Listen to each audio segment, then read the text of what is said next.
This computer. Okay, cool. We're recording. So welcome everybody. So good to see everybody's faces. So today we're going to just talk about a little bit of, sort of jump starting your business. But again, the 20 steps that I used in my system of growing the business. So everything from time management to mindset to all of that. So take as many notes as you want. But I think the biggest thing we're going to start with is, I was talking to an agent yesterday and she said, well, I'm not very successful. I'm not successful like you. And I said, well, what is success? In my mind, she's been in the business a year. She sold 4 homes. You had some success. So you're never going to be as successful as comparing yourself to somebody doing 200, 300, 400 transactions. And guess what? You just can't. It's been 21 years for me. So I'm not an overnight success. I've had many failures, but I think to me, success is the willingness to outwork and outlearn everybody. And my biggest thing is I will outlearn you. I will outlearn every single one of you. And I will read every book and I will listen to every podcast and I will stay up till 12, 1 o'clock at night, responding to messages.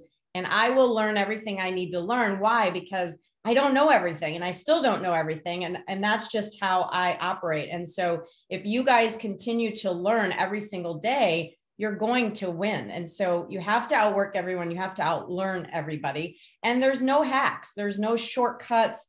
It's incredibly hard work to be really successful if that's what you want. So think about your daily activities and say to yourself, am I treating this like a top producer would that has a ton of success? Or am I just being lazy today, to be honest? Did I fluff off and just do nothing all day? Look at how many hours and minutes you're actually putting into growing your business and then decide, is this what a top producer is doing? Or is this what a medium producer is doing? Or is this what a broke agent is doing? And half the time you're going to be doing what broke agents are doing. Because remember, I think only 1% really make it at a really high level. So you have to decide, are you going to be the 1%er? And so I think, you have to determine your level of commitment. In the real estate business, what is my level of commitment? Why do I do this? Why am I doing this job? Like, what is the purpose for this job? Is it just to sell a few houses a year and make extra income? Or is it to make $1 million? Is it to make $500,000? Like, what is your why? So I would say, number one, write down, we have to determine our level of commitment, A, to the real estate business. Why do we do it? B, a commitment to your personal production. What do you want your personal production to be? Not your team, not your whatever. What is your personal production today? And what does that look like? C, your commitment to your income. What is the income level that you want? So I don't care if you want 100,000, 200, or $1 million. Everybody can achieve whatever income level they want in this business. If you tell me I want to make $10 million in real estate, I don't make that every year in real estate, but I know somebody that does. So I'll just connect you with that person. They did it. If you want to work and manage your time like they did and do the things that they did, then you can make $10 million a year. It's not me, but I only wanted to make $1 million, right? And I achieved that goal. And that was my thing. I want to make $1 million. It took me years to make that $1 million, but I still got there. And D, the commitment to your lifestyle. What is your lifestyle today based on the goals that you set? What kind of lifestyle do you want? When you want to be a successful person, you have to think about, how do these successful people act? What is their mindset? In my mind, I wake up some days and I feel like a failure. Even today, I'm like, oh, I'm just so overwhelmed and I have imposter syndrome. And like, all these people are depending on me and I can't even depend on myself today because I'm just having one of those days.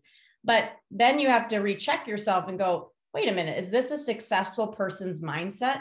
I want to wake up every day and feel like that successful person that I want to be. So if you're running around going, oh, I'm just a loser and I'm not successful, well, go buy a really nice outfit. Walk around like a successful person in your mind walks around, in your mind, already achieve the goal that you have. If you want to make $1 million a year, feel like you have that. Act like you have the business that is paying you that $1 million.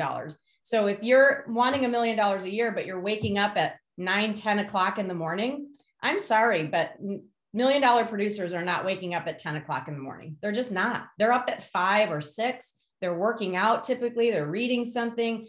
They're getting ready for the day. They're in the office 7:30, 8 o'clock. They're doing something productive. And that is, to me, the game changer is mastering your morning. So you have to get a thorough, number two is get a thorough understanding of the business that you're in. What business are we in? We're in this business to service our clients at a high level, and you're going to get paid in relation to how well you give that service to these people. And then how many people can you service at any given time? Obviously, you have to have systems and processes, because if you get really good at this job, more people are going to want to work with you. And then you're going to feel like things are falling apart. So you're going to have to put systems in place. And then you're going to have to get really talented people around you.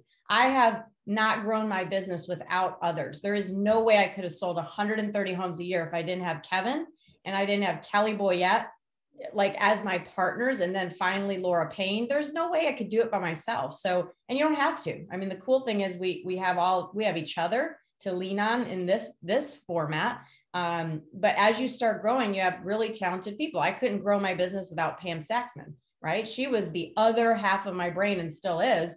And it's so cool that I could go to her and go, hey, look at this, because your brain works different than mine. So if you're feeling like there's something you can't do, just go find the person that thinks differently and then have them help you.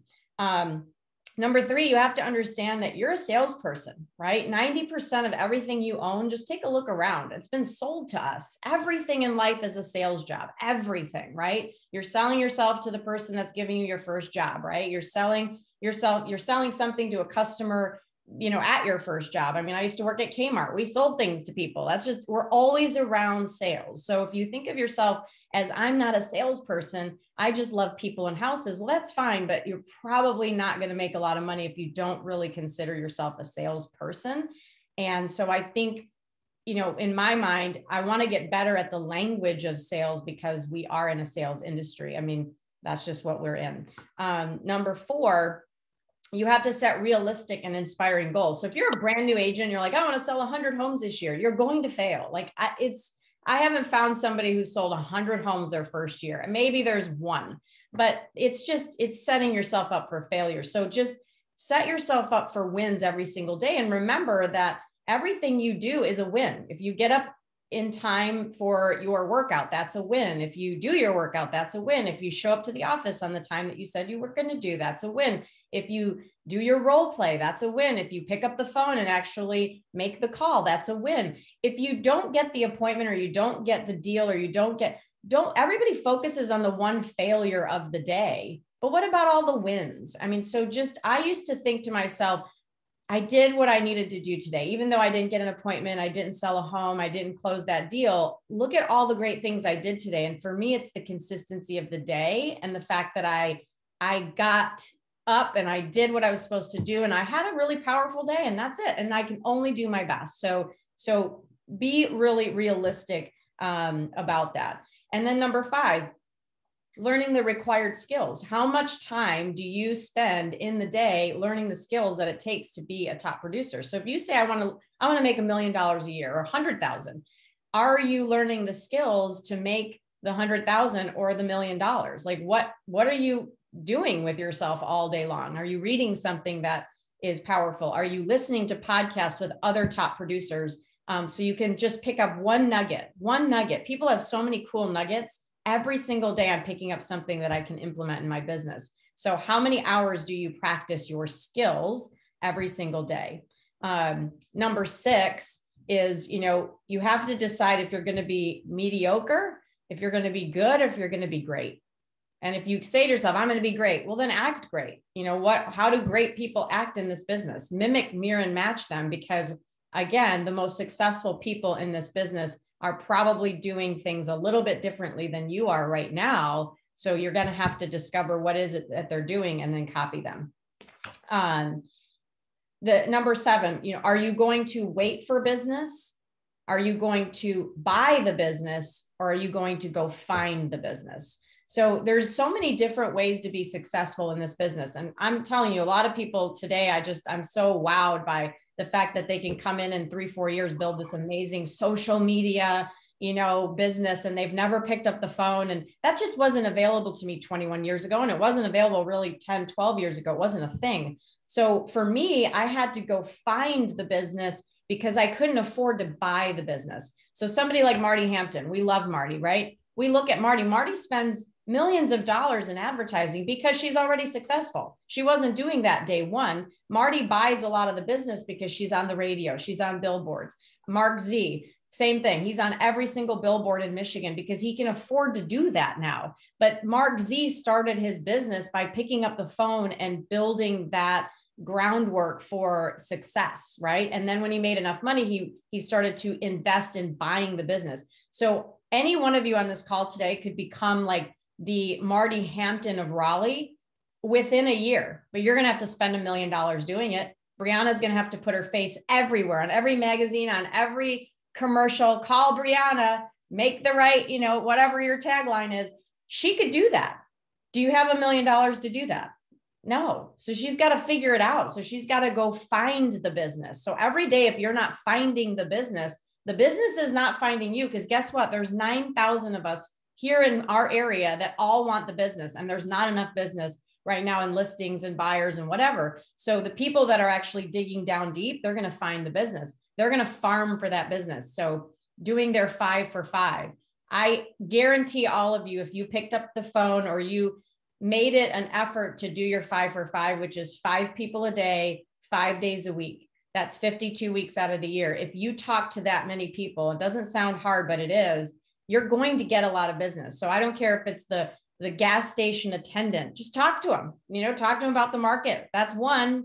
It's the person at McDonald's that you just thank you, whatever. Start up a conversation with somebody in line. Talk to 5 people a day. If you're phone averse and you don't want to pick up the phone, you're going to have to figure out how to get in front of people. Talk to somebody at the gym. When you go to the gym, talk to 3 or 4 people. There's 3 for the day. If you do that every single day, you're just not going to lose. So you have to go find the business, buy the business, or wait for the business. And I promise you, waiting for the business is going to put you right into that mediocre average agent threshold, which is 4 deals a year. Your grandmother's going to buy a house from you, your cousin, you're going to sell your own house, and you might get lucky with 1 more. That's it. That's 4. Ta-da! That's the average agent. So we don't want to be average. We want to be above average. So, and then 8, strong accountability. Who is your accountability partner? Who knows if you didn't show up for what you said you were going to do? I had 5 accountability partners each week. And if I didn't show up for a call and my call time, we all put in $1,000. And guess what? That $1,000 got to be deposited. That check got to be cashed. That kept my ass getting out of bed every single day to the office, because nobody's taking my $1,000. Like, no way. But I did end up putting $4,000 that year into that account. They cashed 4 of those checks. That's okay, because that year I probably made $750,000. Oh, well, that kept me accountable to make the 750. So it's got to hurt. It can't be like something that's willy-nilly. It's got to really be high accountability. So who is your accountability partner? I know Wendy has accountabilities. I know Jeff Call last week, he was not on any of his calls all week, she said. Right, Jeff Call? Jeff Call was not making calls. I know that. I wasn't. I was working. We're running around with buyers. But you better had 50 buyers, because there's no excuses. Unless you had 50 buyers, there's no excuse. So Jeff Call was not making his calls. Therefore, he's going to have a lull in the business. He's going to have this. So Wendy's going to kick your butt and make sure that you're back on the calls, or you're going to owe her $100 every time you don't show up. I like that deal, right? Yeah, that's a deal. All right. So strong, it's got to be strong accountability, because guess what? We don't feel like it, right? My son doesn't feel like doing anything in life. He's a teenager. He doesn't feel like washing the dishes. He doesn't feel like getting out of bed. He doesn't feel like cleaning his room. If I don't push him to do it, he's never going to feel like it. I don't feel like doing this call today. I didn't feel like it, to be honest. I really didn't feel like it, but I did it. And now I'm actually excited that I'm here and I get to see all your faces. And my accountability was that Pam sent out a message to everybody that I was going to be here today. And now I feel like it. And I'm glad that I'm here. So we don't feel like it, but if we set accountabilities in place, then we'll just do what we need to do. And then learning to raise your standards. What are your standards? Do you have minimum standards? Do you have high standards? On my team, I want everybody to have high standards. I want them to look really nice when they go out on a listing appointment. I want them to speak professionally. I want them to feel like a salesperson first. That's an advisor that's doing the best job for our customers, putting our customers first and their best interest at heart. So we have our standards, but what are your standards?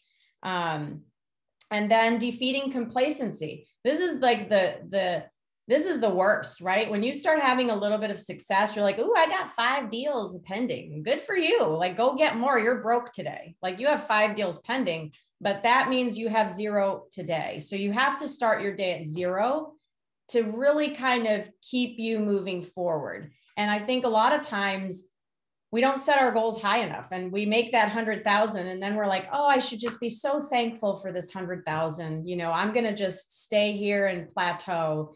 But the reality is every 15 years, guys, the money that you're making today to survive, all the money you're making today to survive all your bills, in 15 years with 5% inflation, you're going to need to make double what you're making today to support the exact same lifestyle you have today. Double. So think about that. 15 years is going to fly by. The last decade flew by. I can't even believe we've been in North Carolina for 12 years. It feels like we just left. So 12 years went by. My kid's about 16 years old, and he's going off, he's talking about college, which is crazy. And I know that to live the lifestyle today in the house that we have with all of our investments, whatever we have, I have to make double in 15 years if I want to live this lifestyle. So what happens is, as we start to get older, what do? We start to downsize.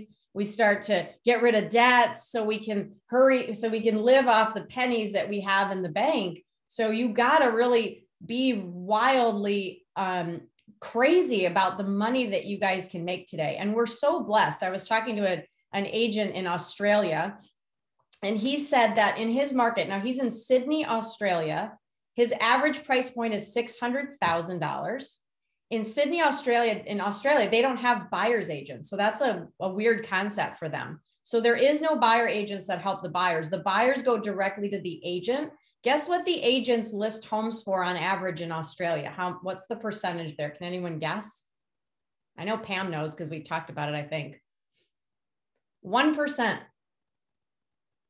1%. Think about that. And he said to me, you guys are rich. You agents have it so good that you can go list a property and make 2.5%, 3.5%, 4%. Like, they don't have those opportunities. So imagine if we in our market, we didn't have buyer agency and we have no listings. So guess what? Half of us would not, a quarter of us, half of us, maybe a third of us would not be on this call. There would be just a few agents that are dominating the listing market, and then they're not making the money that we make. So think about how blessed we are and the opportunities you guys have to go out there and make $2,000, $3,000, $4,000. I mean, these guys are making 1% on a $600,000 listing. So they're making $2,000 on a listing for $200,000. And then they have to go split it with the government and take fees from the brokerage. They make nothing. My buyer agents are making 150 to 200 grand. Like, that's insane. So when you put it all into perspective, you have this really amazing opportunity in the United States of America to make a crap ton of money right now. And so we just have to do the right things to get in front of the customers and defeat complacency, right? And then 11 is you got to have fun. Like, this business is draining. It's so draining. And we try to have fun every single day, and we try to laugh, and we just try to not take things seriously. You have to realize that when you're dealing with the customer and the public, I just went through a move myself. It's stressful. It's like, I found myself getting stressful when the buyers came back and they're like, oh, I want this fixed. I'm like, this is ridiculous. Like, why do they want? And I'm like, oh God, like, I'm acting like our sellers and our buyers.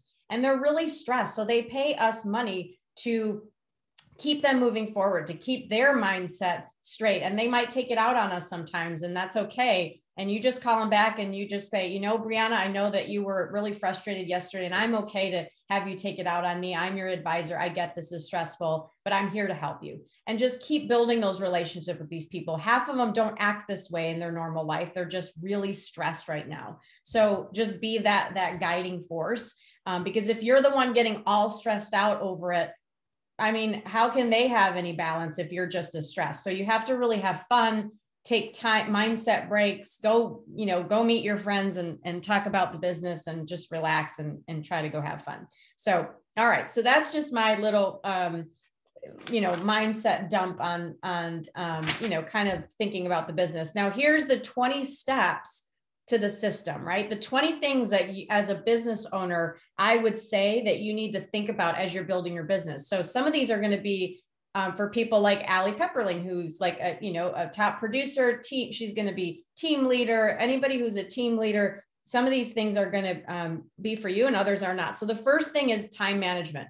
I would look at all of these steps today and rate yourself on a scale of 1 to 10, 10 being I'm a rock star at this. Like nobody can beat me in time management. I would give myself time management today a 7. I would give myself a 7, right? I mean, it's funny how I've done these little tests with my team, and I'll go around and look at everyone's paper and they're like 10, 9, 10, 9. And here I'm giving myself 5s and 4s and they're giving themselves 10. And I'm like, man, you guys should be teaching class today, you know, because we have this delusion that we're just so amazing at things, but really be serious when you're giving yourself this test. So first, rate yourself in time management. Are you a scale of 1 to 10? I give myself a 7. Number 2, prospecting. How good are you at drumming up new business every single day? Now, when I say every day, it's 5 days a week. I don't care if that's Monday through Friday, or if that's you take Monday off and you take Fridays off because you're working Saturday and Sunday. Saturday and Sunday are big days for agents. I was working all day Saturday and Sundays. So my day off was usually a Monday or a Wednesday. And I took the time off. You have to take those days off during the week to get things done in your house, or you will be, you will hate everything about this business. So time management, prospecting, number 2. Number 3, your past client and your CO, like your sphere. You know, how good are you at maintaining those relationships with your past clients and your sphere of influence? You know, we have to really get better at this. This is something that I would give myself, I would rate myself a 4 on this. I suck at this. I would much rather call a FSBO or an expired, drum up new business than call a past client and act like I was needing the business or having to have a conversation that wasn't going to lead me to a sale. Just the reality, just the truth, because I had to be very efficient with my time. And if I have big goals and I have to make a certain amount of money, I have to get in front of new clients. So what I failed at was I really didn't build amazing relationships with my past client database. So now we're backtracking and trying to do that because you've got Zillow and all these other, you know, huge companies that are coming in and pulling our clients. So we want them to love us, trust us, and be committed to us. So from the start, really treat your past clients great. Give them a quick text. Hey, how are you doing after? How much do you check in with these people after the sale? You should once a quarter, Brie, you should be calling those people that bought that $1 million house. Her first sale was $1 million house. How cool is that? You should be calling them every quarter and then just potentially put them on a drip campaign where there's companies that actually for $100 a year, they will send your client every quarter an amazing gift. And so imagine that they're getting these gifts. They were always going to be thinking about you and they're going to be sending their friends and family to you. So just think about that. Number 4, how good are you on pre-qualifying the customer that you're about to go meet? I think it's really important to pre-qualify. Like, when have you ever gone to the doctor and the nurse or the assistant hasn't asked you how you're feeling? What does it feel like? Let me take your temperature. They don't just come in there and just start giving you pills. They're pre-qualifying you. They're making sure that, you know, what they're about to go do is they're bringing the right information. You know, you're not a short sale. I need to know if I'm walking into a short sale situation. And pre-qualifying should also mean when you get offers on a listing, are you pre-qualifying those underlying deals? You know, we just talked about this on my team. If you get 10 offers on a property, I want to know, like, this offer looks really good. Maybe it's a 20% down, 20 grand, 30 grand over asking. And I didn't ask the question, these people are moving out of state, if they have a home to sell, if their home is under contract. Sometimes these people aren't telling you those little tidbits, and it's your job to have risk management and know that the deal that you're about to tell your seller to take, there's no surprises later. You don't come back to the seller and go, oh my God, the buyer's backing out because their deal in Virginia fell through and it wasn't contingent, but now they're freaking out because their home isn't sold. So sorry, Mr. Seller. Oh, now we're back to the drawing board. Like, you need to know that. So when you're pre-qualifying, it's not only for a seller appointment or a buyer appointment. Can they buy? Do they have, you know, good credit? It's even for your listings that come in and your offers and that process. So pre-qualify all your people. How good are you at that? 5, your lead follow-up. 70% of all the business that you guys are going to have is going to come from lead follow-up. Very rarely are you going to call a customer and they're going to go, oh my God, thank God you called. I'm ready to buy. I'm ready to list. And boom, this is happening today. Not happening. You're going to need to be a farmer. What do farmers do? They dig, they dig, they dig. Then they plant all the seeds, and all the seeds are the representation of text messages, email messages, right? You're farming. So you're digging for the people. Then you're planting all the seeds. And then what are you doing? Watering them, watering them, watering them. And then you're harvesting them. You can't make a plant grow faster than it's ready to grow. It's just going to grow at its own pace. So a prospect's going to grow at their own pace. If you meet them today and they say 6 months from now, make sure that you're the one farming them, right? You're the one planting the seeds and watering them, because somebody else is going to come in and harvest that like that. And that'll be their lucky day. We've all had those people that are like, I'm ready to buy a house today. That does happen, but you've got to be the farmer that's planting the seeds. So 70% of all of your business is going to come from good lead follow-up. And that to me is 7 touches. Give them 7 touches of value, not just hi, or just, are you ready to buy now? No, I'm not. Okay, I'll call you in a month. Hi, are you ready to buy now? I mean, give them something of value when you're calling. Hey, please give me a call. And when you're following up with people. So I try to definitely do that. So where are we? Let's see. Lead follow. Okay. So number 6, your listing presentation, 1 through 10. How good is your listing presentation? I know half of you are thinking, I don't even have one. I don't know what I do on a listing presentation. I just go out and I wing it. That's awesome. But you've got $10,000 on the line, $6,000, $5,000. This is a lot of money, people. You can't wing this. So if you're making these calls, which already takes a lot of talent and it's stressful and it's the hardest thing, right, to break into the business. And then you get an appointment. What are you saying on the appointment? I mean, are you just risking it and just winging it? Like I didn't feel comfortable doing that. And then when I finally figured out that I could have a listing presentation of some sort, even if I followed it 50%, it was better than me winging it. So have a listing presentation. We teach the Mike Ferry one. I know I'm sure Marty and Sharon, everyone uses something different, but to have a duplicatable business, you're going to want to have some sort of presentation and then make it your own and say whatever you want to say, but how good are you on the listing presentation? And then number 7, pricing property. You know, how good are you on pricing property 1 through 10? You know, are you confident right now in pricing property? Are you a 5? Are you a 10? Nobody knows how to price property right now. So you guys have to follow the comps, get an opinion of someone else, right? So 2 minds are better than 1. Get some opinions from your peers, and then let the market determine the price. I mean, as long as you're following comps, we had an appraiser in yesterday talking to our group, and, you know, he even said, it's like, they have to go by the comps. And he said that right now, you know, there are 2 different types of lenders that come, appraisers that come through this big pool of a lending pool, or these lenders that are in, let's say, our company, Kendra McCormick at Atlantic Bay. She has this panel of appraisers, right? And these appraisers are local and they know the market really well. These other appraisers could come from Greenville or, you know, Charlotte for all that matters. So he said, give the appraisers your comps. You know, it's okay to email them the comps, because you guys are actually going to spend more time than some of these guys and gals are spending. So definitely send them the comps and learn how to price property better. And the best way to learn how to price property is to go out and look at a lot of properties. So even if you don't have buyers, go out and look at your inventory. You're selling houses. You should know the inventory like the back of your hand. And if you're doing the right time management, which is in the morning, you know, 7:30 to noon, that should be when you're digging and farming and talking to people. And then you have lunch, and then the afternoon should be going on appointments. And if you don't have appointments, you should be going and learning the inventory. Look at all the empty houses, go in there, look at the streets, you know, study your inventory so you know how to price property better. Number 8, how good are you on handling objections 1 through 10? Are you awesome at it? Does it make you uncomfortable? I mean, think about what sellers say to us. Lower your commission. Why should I hire you versus the competition? Do you have an office? You're not in my area. Have you sold $1 million homes before?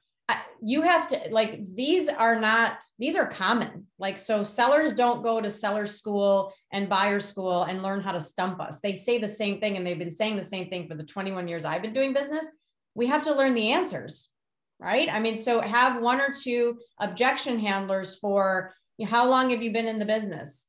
What are you going to say when they say that? Instead we just fret like, oh my God, I hope they don't ask me that. And then you don't learn an answer. And then they know that you're new and they can sense it right on your face, and they're not going to hire you. So be really confident and talk to yourself in the mirror. Answer those questions to yourself and get really confident and say it over and over and over again. Mr. Seller, I can appreciate that you might think that I'm new, but here's the good news. If you hire somebody like me, I literally am going to spend 24 hours a day trying to market your property. If you hire one of these agents like Tina Call, she's got like hundreds and hundreds and hundreds of clients. You're just going to be a number to her, whatever the thing is. You have to spin it, but say something, right? So what are your objection handling skills? Rate them from 1 to 10. What are your closing skills? Number 9, we are salespeople. So how do you ask for the sale? They're expecting it. And the fact is, if you don't ask for the sale and you walk out of there, they were expecting a salesperson. And then we don't ask for the sale. Even if they say no, fine, they said no, but you have to ask. Mr. Seller, I'm ready and prepared to list your home today. I have buyers waiting to buy this property. I would be honored if we could get together and work together today. I'm ready. Are you? No, I'm not ready, because I'm interviewing LaShawn Cole later. And I have to interview her first, and then I'll be ready. Okay, well, LaShawn, I'm sure, is a lovely agent. I would love the opportunity to speak with you after you talk to LaShawn, and maybe we could follow up later today. But just ask. You might surprise yourself, and they might say yes. Oh, yep, we're ready. Okay, awesome, right? Oh my God, now I don't know how to fill out paperwork. What do I do? That's a lot of you right now. So ask for the sales. What are your closing skills? How do you help a buyer determine that this is their home? Right now, buyers are not going to find 100% of what they want. They don't find 100% of what they want in markets that we have tons and tons of inventory. So if a buyer finds 80% of the things that they want, I tell them that they're in the green zone. Mr. Buyer, I don't care if you spend $2 million and we have a $2 million budget, you're going to go, I'm going to show you all the $2 million homes. And you're going to say, for $2 million, I would expect that we'd have a pool and a pool house and this. There's always going to be something that's missing in every price range. So get them thinking 80%. That's when the market had inventory. Today, I think it's 60%. If they can get 60% of what they want, they should be ready to buy. So if you set those expectations, they're not going to be depressed when they're not finding what they want, because they're not going to find it. So, so figure out your closing skills there. And then number 10, negotiations. How good are you in negotiating contracts with your sellers, or your buyers? Right now, negotiations are crazy, right? We all find out why you lost deals. Call the agent. Why did you pick that other property? Obviously, you don't have to tell me price and terms, but why didn't you pick ours? Like, you need to figure out why you didn't get picked. So don't just leave that disappointment with no information. Gather the information and then get better next time. Number 11, working with buyers. How good are you at working with buyers? How preemptive are you? And when I say preemptive, is I want to be better than the other agent that they're going to interview. So what makes us different? We all have access to MLS. We all should have a car. We all have a nice smile on our face when we're talking to the agent or the buyer. And we're all going to tell them, oh, how many bedrooms, how many baths, where do you want to live? But what makes you different? How do you stand out above the competition? So you have to think of creative ways to be different, because every one of us is different. So how are you with working with buyers? What kind of service do you provide for them? Number 12, admin and staffing. So people that actually have admin and staffing, like, what does that look like? How productive are you with your admin? Are you a good leader for your admin? Do you have good systems and processes in place? So for people that are running teams, rate your admin staff on 1 to 10. You need to hire people that are better than you. I mean, I think sometimes it's intimidating to, interview someone and you're like, oh my God, they might be better than me at this and I can't hire that person. No, you want people that are better than you. I just hired my first assistant in 21 years and I think she's kick ass. I hope. Right, Jenna? Yeah, girl. Yeah, girl. So I want her to be better. She was like, I'm going to put these things in a spreadsheet. I was like, ooh, that's better than me. Because spreadsheets and we don't get along. We're not spreadsheet people. Pam was way better at so many things than me. That I want that. So when you're hiring somebody that's in your staff, you want them to be better and look at your weaknesses and hire to those weaknesses. That makes you a better leader. And then 13, your customer service. Every time you have a client, you should be talking to them at least once a week. And so sellers, every seller, I would talk to them every Friday. And of course, in between the week too, but every Friday it was, hey, Mr. Seller, we're going to talk about what we're doing on our team to get your home sold. And we're going to talk about the feedback. Mr. Seller, we've had 5 showings this week. And for the price, this was my lead in. It's always for the price. For the price, the buyers felt that the home needed this, this, and this. If the buyers through the buyer transaction in their past, inspections and all that, every week before closing, you should just be touching base with them. That is the best way to ask for referrals, is when the customers are happy. So when you deliver good news, ask for a referral. Always be asking for the referral. And then when you want feedback for your testimonial, you want to get that feedback before the customer is busy moving. They are never going to leave you feedback if they're moving. And get Google reviews. I got a lot of Zillow reviews. That's where most of my reviews are. That was a mistake. Get Google reviews. So lots of Google reviews. That way you don't have to depend on Zillow. If Zillow ever gets rid of their testimonial program, there go all your reviews. So we're starting to get more Google reviews. So how is your customer service on a scale of 1 to 10? Number 14, I would say business planning. You have to have business planning sessions. Sit down with yourself. Your business plan should start October of every year, not January 1st. Your year should start in October. So you start doing the things that you need. So when you hit January, you're boom, off to the races. So look at your business every month and then every year. And then 15, tracking your numbers. So we weren't always the best at this, but we're getting better and more granular. And the only way I can track my success is how many people did I talk to get an appointment? How many appointments did I go on to get a listing? How many, listings do I have to get a sale? Like, you have to know the numbers. And so if you're not tracking your numbers, you're not in business. Like, a lot of us are high I personalities. We love people. We want to talk to people. We're not very organized. And that's just the reality of real estate. But you have to get organized if this is truly going to turn into a business. So what is your return on investment on every single thing that you're tracking? And just start tracking it. And if you do it daily, it's not overwhelming. People go, oh my God, I don't have time to track my numbers. Really, you got one lead. You didn't have time to put the lead in your CRM and make one note. What did you do for the other 24 hours that day? Like, it's silly. So it's excuses. And so don't have excuses, track your numbers, write them down, and figure out how your business looks.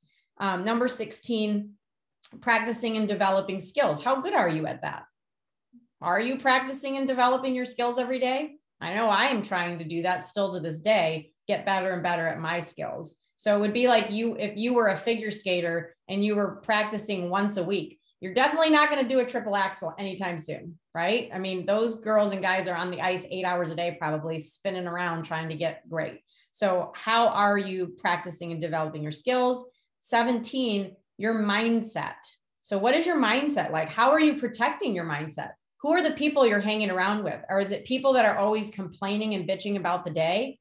I'm sorry, I don't have time for that. I really don't, because there's things to do and there's awesome, motivated, driven people that need my help. And I don't have time for the Debbie Downers. I just don't. And so sometimes I think I'm a little insensitive, but it's not. It's just that I've worked so hard to not be the Debbie Downer, and I don't want that. So I will give everybody my time once or twice. But if you constantly come to me and there's always an issue, there's always a problem, it's depressing. So I'm not the person for you. So you have to protect your mindset and you have to protect the people that you're around. And I think we're actually pretty lucky. Like, here in our group, we have a lot of awesome people. I have to say, there's rarely people that I'm like running away from. So that's awesome. So protect your mindset. How good are you on protecting your mindset and feeding it, right? Because we're all going to have negative thoughts. Can I do this? Am I good enough? I'm too new. I'm too old. I'm too fat, I'm too skinny, I'm too ugly, I'm too pretty, I don't know. Get over it, right? So think about what you're telling yourself every day. Would you tell your child the same things you tell yourself? Right? There was actually, this was funny. I was talking to Jenna actually, and we were talking about our bodies. And my mother is, if anybody knows my mother, she's this beautiful 63-year-old woman, doesn't look 63. She's skinny as just a little twig. And my whole life growing up, my mother used to say, I hate my legs. She used to hate her legs. She never wore shorts. And then what did I hate as a young girl through my teens, through my early 20s? I hated my legs. What? Like, my legs are fine. Yes, I have some cellulite on my legs. Everybody does. But I hated my legs. So what was my mother doing for me? I didn't know why she hated them, but our legs looked the same. So I may as well just hate mine because she hated hers. So we have to be really conscious of what we're telling our children or what we're saying about ourselves or what we're showcasing to them, right? If we're doing bad habits in front of our kids, we're basically showing them that that's just life and that's okay if they feel depressed and they can do those bad habits. No, like you have to talk to yourself how you would talk to your friend and your child. And if you're giving yourself defeating thoughts every single day, that's just not cool. So love yourself more. 18, how are you in goal setting and motivation? How do you motivate yourself? Right? How do we motivate ourselves every day? Is it buying something? Is it getting a new house? Is it getting a new car? You know, are we hitting our goals? Like, it's okay to want things, right? It's the way the world goes round, right? Like, we all want nice things in life. I think at the end of the day, if I'm on my deathbed, all I wanted was, did I create value for people? Did I have great relationships? Did I have great experiences? And did I get my time back? All I want is time. I'm a time seeker now. But I want to do the things that I want to do without having to do them. So a lot of you are new in real estate and you're struggling right now and you're trying to figure it out. And you're just trying to make enough money to get enough of your bills paid. And then eventually you'll make enough money to get the fun things you want in life. And then when you realize you can buy all the fun things, you're going to just want your time back. That's it. And that was my evolution. All I want is my time. So my goal setting and motivation is, one day in the next 5 years, I'm just going to be able to wake up and do what I want in the day. That's all I'm looking for.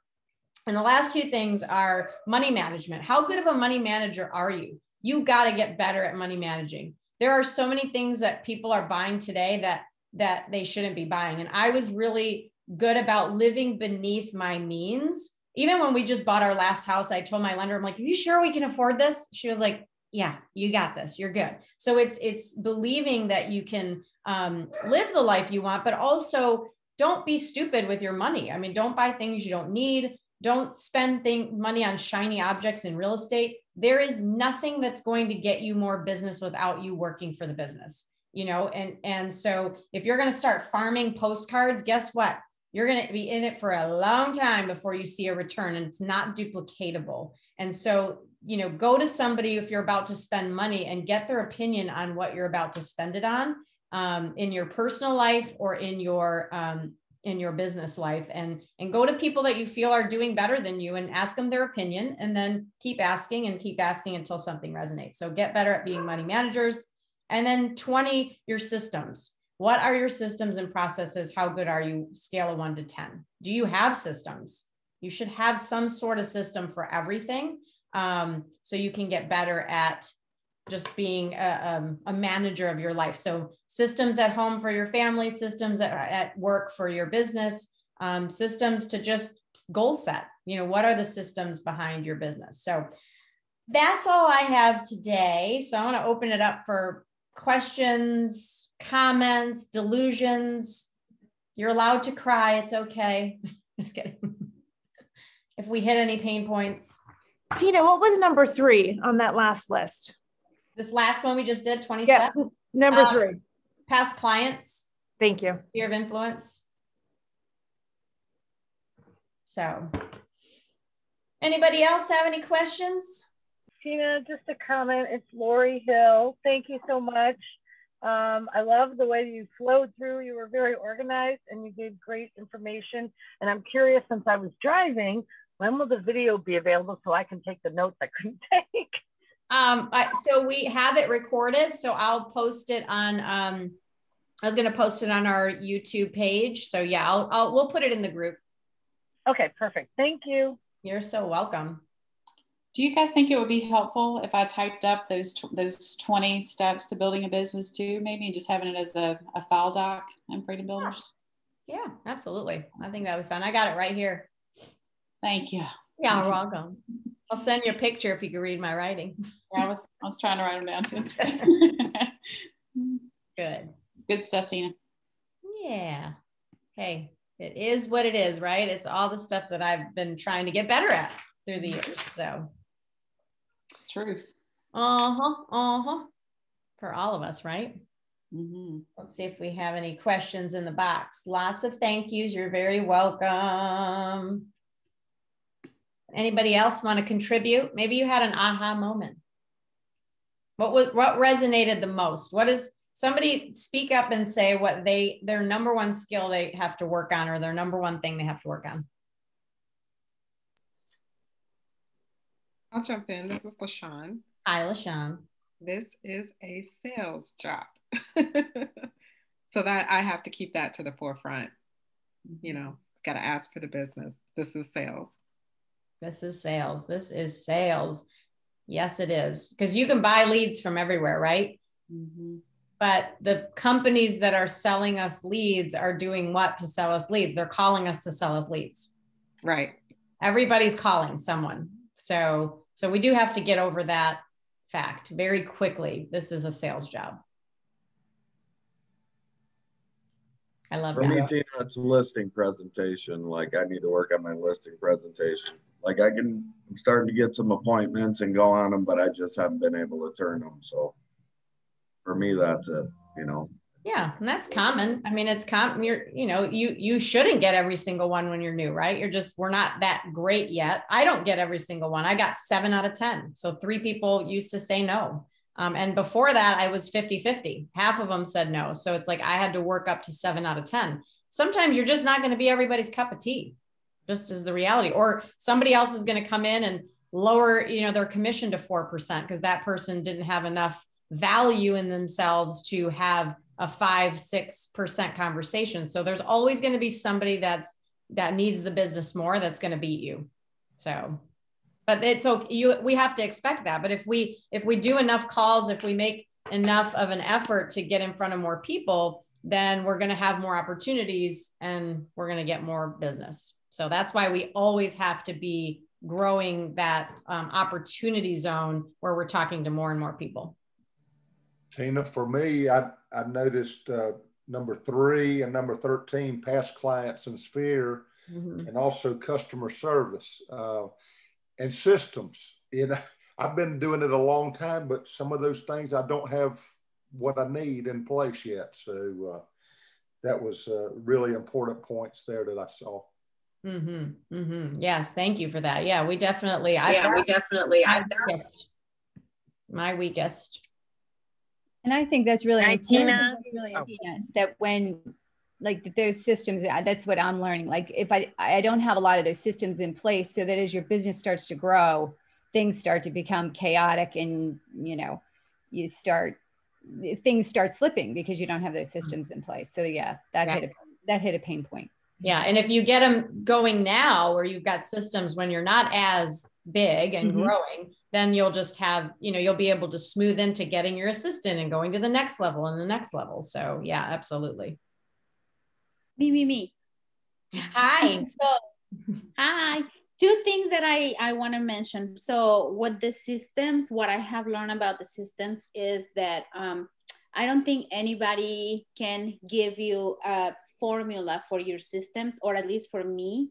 I think that they have to make sense to you. Correct. Like if once they know how you work your clients, then you can make your own systems, because I was always looking for the perfect system, and it's just not such a thing. You need to create your own flow. What makes sense to you might not make sense to someone else. So for me, the systems is something that you have to take time and create. And the other thing that it was just super funny, because I've been working on my CRM, And I was like, this client has been on my list for I don't know how many centuries. It's gonna be, get out of here. And then you say 5 years of lead follow-up. I'm like, no, they gotta stay. Well, and it just depends too, Diana. Like, so my coach used to say, what is the definition of a lead? And a lead to him was somebody that was going to transact in 90 days. So what's the definition of a lead to you? We all have each other's lead. Newsflash. We all have the same people in our CRM and we're all dripping on them differently. But the reality is, what is a lead to you? To me, a lead is not truly somebody who's 5 years. So you could get rid of them, because what starts to happen is we start to collect all these leads. And then we're hiding the gold, right? The diamonds are hidden because we're hoarding leads. If you're not calling those leads consistently and dripping on them, you don't need 700 leads in your CRM, because you're going to be so overwhelmed. You're not going to find the 7 people in there that are actually going to transact. So for me, it was somebody who in a 6-month period was going to do something. Sometimes if they were going to transact in a year, I kept them in the CRM and just kept them on a drip campaign or whatever. But my system was the little index file box, and I had my months, January through December. And every time I talked to somebody, I wrote their little name on a note card and what we talked about. I took that little lead and I pushed it to, June. And then when I came into June, I would pull out my little note cards, and then that's how I would, call that person. I didn't have a CRM that I liked. My brain doesn't work in CRMs. It just doesn't. So that system worked for me to build $1 million business. I'm old fashioned, but it still worked. So have a system, but do something, right? So you're absolutely correct. Mm-hmm. I love it. I love that. I love it. Hi, Tina. Can you hear me? Hi. Courtney here. Hi, I was just thinking about something you said, and it really resonated, not really knowing everything. And recently I had a friend, in a group that we're under the same sponsor, and he's been helping me with just practicing writing the buyer agency agreements and the offer to purchase, and just kind of getting more comfortable with that, because he had reached out and said something if I was comfortable with those. And I was like, yeah, of course, like I can go and write one.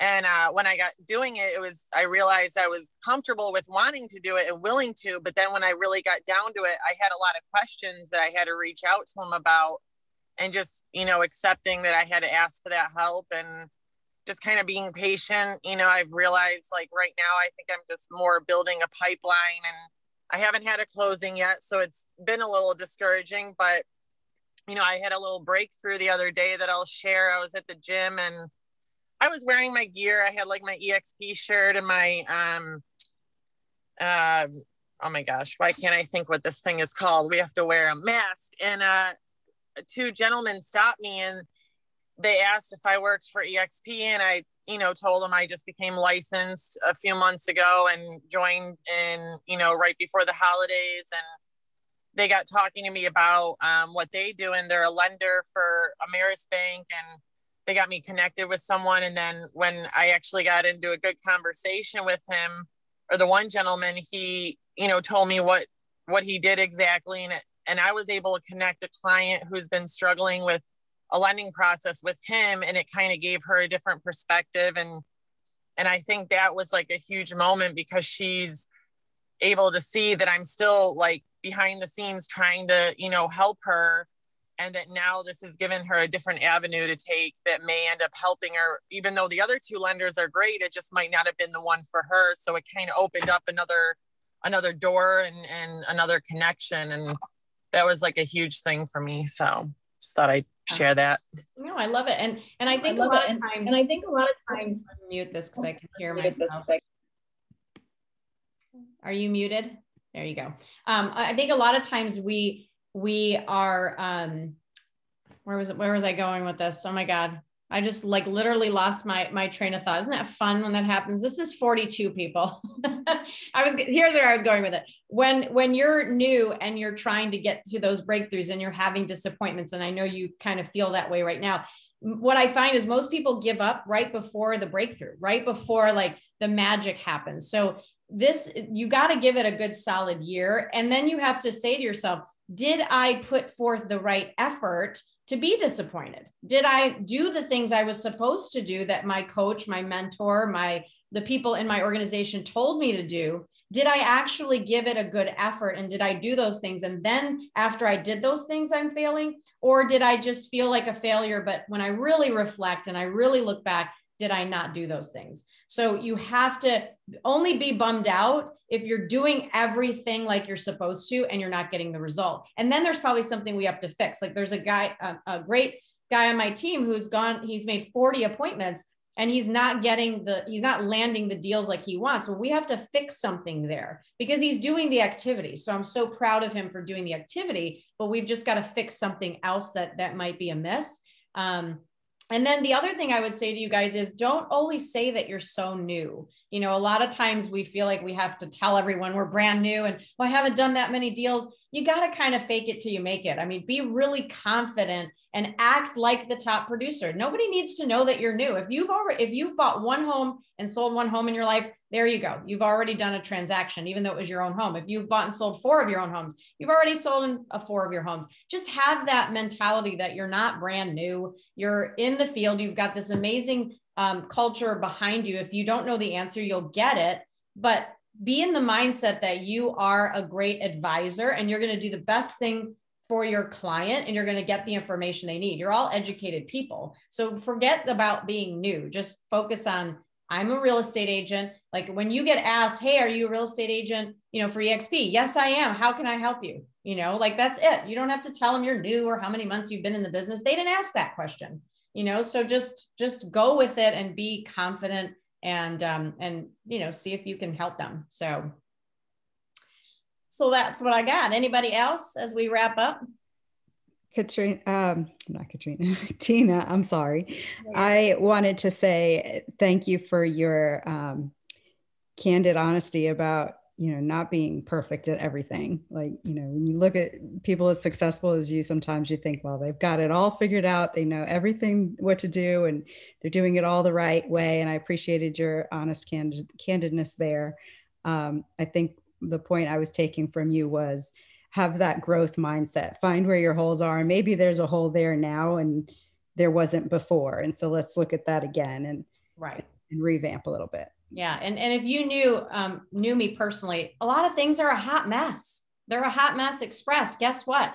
The difference is we took action though, right? We didn't wait for things to be perfect before we took action. That's it. And so for me, my biggest thing is I just take the action, and Pam knows sometimes I jump into things before we're ready and it's like, oh shit, here we go. We're doing this, but that's okay. We're taking action. We're learning along the way. And yes, sometimes you're going to make a mistake. I'm not afraid to make mistakes. I'm afraid to not take the action fast enough. Mistakes, unless it's life or death, people, which none of what we do is life or death, nothing. We get paid a lot of money for running around doing the job we do. And sometimes I go, is this really real? Are we really making all this money doing what we're doing? And the answer is yes. So if you just put forth 50% more effort, you're going to get a better result. But a lot of things that we do are a hot mess. I mean, that's a reality, but you just have to take action and not be afraid of failing because it's not life or death. So I would be really nervous if I was jumping out of a plane. I would probably take the steps to make sure that everything was perfect because I'm about to risk my life. Then I'm probably going to be more analytical. But if it's just like, let me use this CRM or let's try this lead flow system or let me make a call and get hung up on, my God, we're not jumping out of a plane. So just do it. I love it. Right? Well, I mean, I think that's the thing that you've taught all of us is don't be afraid to make some messes. Just get out there and just freaking do it. Don't overthink yourself into failure. Yeah, just the action. Yeah, there's more risk in not taking the action. So yes, right. I mean, how many times have we all, waited to make sure it's perfect, to hear everybody's opinion, to get ready to get going, to never begin, right? And it's like, that you don't know unless you're doing something. So get out there on the ice, start skating, start falling on your ass, and then you're going to get better and you're going to get back up and you're going to get back up and then you're going to do it again. And so, I love that baby analogy, right? babies that learn to walk, they just get out there and do it, and they fall and they fall and they fall. They don't sit in the corner at the end of the night and go, oh my God, I did so bad today. I fell 15 times. Like, they just do it because they do it, right? And then we cheer them on, and we, you know, are so excited because we know eventually they're going to get it. And that's how you have to think of this. Just take the action steps, keep doing it, keep talking to more people. You're going to fail, just expect that is part of the process. And then one day you wake up and you go, man, I'm a rock star. Look at that. Overnight success 10 years from now. So anyway, well, thank you all. Like I said, I didn't feel like doing this. I'm glad we did. A lot of things you're not going to feel like doing, but if you have accountability and you take action, then good things happen. And I think this was a good call today. And hopefully you guys are leaving inspired. Right on time. Thank you. Right on time. All right, guys. Go sell something today because you're salespeople. Thanks. Bye. Bye, everybody. Bye.